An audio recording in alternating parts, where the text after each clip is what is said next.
नमस्कार सभी को, आप सभी का स्वागत है अवर्स एजुकेशन के यूट्यूब चैनल पे। तो आज 6 नवंबर मॉर्निंग शिफ्ट के अंदर जो सीईटी का एग्जाम हुआ है वो पीडीएफ आपके सामने है और ये पीडीएफ आप टेलीग्राम से ले सकते हैं। तो देखिए इस पेपर के अंदर जो क्वेश्चन पूछे गए वो यहाँ पे देखते हैं। तो अगर पैटर्न का लेवल देखा जाए तो कल वाला सेम ही पैटर्न इसके अंदर पूछा गया था और कल जिन्होंने पेपर का सोल्यूशन देखा था और आज मॉर्निंग में जिनका पेपर था तो उनके 2 क्वेश्चन तो एज इट इज सही हो गए होंगे। दोनों क्वेश्चन मैं आपको दिखाऊंगा कौन कौन से क्वेश्चन थे। उसके बाद देखिए सबसे पहले यहाँ पर मैथ का जो पोर्शन दिया गया है, लेवल देखा जाए तो जो कल एग्जाम में पूछा गया था सेम वही लेवल है, थोड़ा अलग हो सकता है इसके अंदर। ठीक है, करंट जो नेशनल करंट है वो इसके अंदर कुछ ज़्यादा पूछी गई है। उसके बाद जो कंप्यूटर के क्वेश्चन 3 से 4 क्वेश्चन इसके अंदर पूछे गए हैं।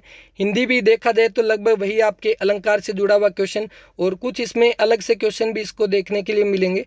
जिस तरह से आप देखोगे तो इस तरह के तो 1-2 हर एक पेपर में देखने को मिले थे। इसके बाद यहाँ पर जो नेक्स्ट इंग्लिश भी लगभग सेम वही है। एक पैसेज सा यहाँ पर दिया गया, उसी according active passive voice error निकालना और स्पेलिंग मिस्टेक के बारे में दिया गया, एंटोनियम सिनोनियम, और बस यही पैटर्न इसके अंदर था। अब देखिए जो हरियाणा जीके यहाँ पर पूछी गई है, हरियाणा जीके के अंदर भी लगभग देखोगे अगर आपके 25 क्वेश्चन पूछे जाते हैं उनमें से लगभग 15 क्वेश्चन तो हर कोई कर लेगा। बिल्कुल बेसिक से क्वेश्चन इसके अंदर पूछे गए हैं। ठीक है, देखो ये देख सकते हो बिल्कुल बेसिक से, बेटी बचाओ बेटी पढ़ाओ का शुभारंभ किसने किया। अभी आर्थिक सर्वेक्षण रिपोर्ट से क्वेश्चन पूछा गया, हरियाणा की प्रति व्यक्ति आय कितनी है। उसके बाद ये क्वेश्चन देखो, अभी मैं आपको प्रूफ दिखाऊंगा। कल जब हमने इसका सॉल्यूशन किया था और तब हमने कल के पेपर में क्वेश्चन आया था कि हरियाणा में कितने कोषागार है। वेट मैं आपको दिखाता हूँ। तो टेलीग्राम पे जब कल उसका सॉल्यूशन, यानी कि कल जो मैंने आपको बोला था कि मैं टेलीग्राम पे अपडेट कर देता हूँ, कल वाले पेपर में पूछा गया था कि हरियाणा में कितनी ट्रेजरी है और उस टाइम मैंने आपको ये भी बताया था कि 23 डिस्ट्रिक्ट के अंदर 23 जो है वो डिस्ट्रिक्ट के अंदर ही आपकी ट्रेजरी हो जाएगी और 82 जो है वो सब ट्रेजरी है। याद होगा जिन्होंने कल का सोल्यूशन देखा है। तो वही क्वेश्चन इसके अंदर पूछा गया है। ठीक है, तो ये क्वेश्चन वही पूछा गया। उसके बाद देखो अटल सेवा के अंदर जो उनकी संख्या कितनी है। एक बजट से क्वेश्चन, जैसे आप सभी जानते हैं हर एक पेपर के अंदर बजट से जुड़ा हुआ क्वेश्चन पूछा गया था और बजट के बारे में अभी आपका जो लास्ट बच रहा है ना, शायद कौन सा जुड़ा हुआ है, खेल के बारे में पूछ लिया गया और अभी शायद शिक्षा के बारे में आ सकता है। ठीक है, तो वो देख लेना एक बार। और जो बजट के बारे में जो इंपॉर्टेंट कितना % बजट दिया गया था, एक पीडीएफ मैं अभी शेयर करूंगा, टेलीग्राम पे जाकर आप देख सकते हैं। बाकी इसका सोल्यूशन ना आज शाम को करेंगे आराम से, बिल्कुल डिटेल के साथ। इसके बाद यहाँ पर जो इसके अंदर दिया गया, बाकी आप देखोगे बिल्कुल सिंपल से खोड़िया नृत्य दिया गया है, सुराही जो है वो कहाँ की प्रसिद्ध है, एक योजना जैसे कि हर एक पेपर में पूछी गई थी, एक योजना इसके अंदर पूछी गई है। ठीक है, तो ये इसके अंदर जो क्वेश्चन आपके पूछे गए थे। उसके बाद यहाँ पर जो एक करंट अफेयर का, कल हमने जब पेपर का सॉल्यूशन किया था मैंने आपको बताया था कि 2022 के अंदर हरियाणा में 5 व्यक्तियों को पद्मश्री मिला है और 5 व्यक्तियों के बारे में हमने पढ़ा था।